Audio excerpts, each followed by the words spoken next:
Drones, remotely controlled aircraft, unmanned aerial vehicle. We all know drones are used to make some damn good videos. But apart from this, they can also help in the agriculture sector, rescue operation in disaster zone, firefighting, and also your future parcel from Amazon might be delivered through drones.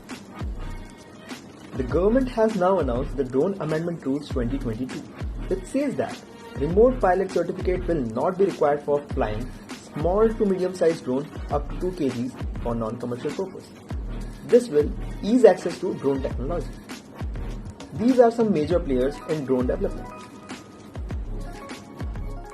Let's move on to the sectorial news.